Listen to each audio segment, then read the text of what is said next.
Tez ol.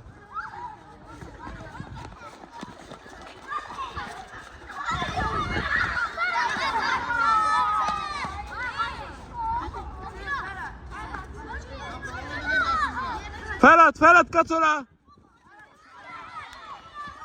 Ha? Mata biraderim ha. Kaç komandanı?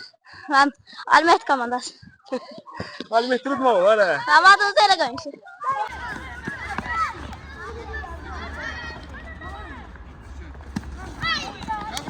Yanan çıxır, yanan çıxır. Yanan çıxır tez. Eller gir ortaya. Firdevsi gir ortaya. Elcan gir ortaya. Tamam. Sağ ol. Ne məşq idi bugün? Açıq hava məşqi. Xoşladın məşqi? Bəli. Ne vardın da görüm, neynədin? Futbol oynadık. Sonra Qaçdıq. uğurlar sana. Sağ ol.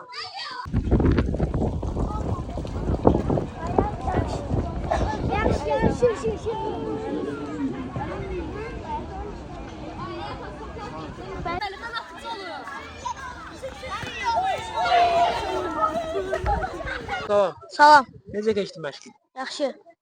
Neynədiniz bugün? Top oynadık, voleybol oynadık, futbol oynadık. Siz. Bəli. İndi nəyə gəlmişsiniz? Çay içməyə. Nuş olsun. Sağ ol. El ele. El elin şov, el ele. Hamad el eləsin.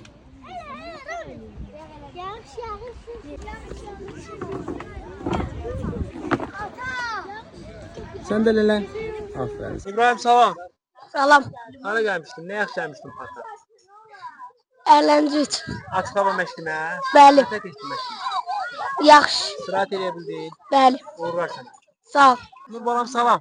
Salam. Nə məşq idi bugün? Bir ərləncə. Əyləncə. İndi nəyə gəlmisən? Çay içməyə. Xoşun gəldi məşqdən? Hə. Uğurlar sənə. Sağ ol. Adın nədir? Adını de. Adını deyim. Adın nədir? Ümid, neçə yaşın var?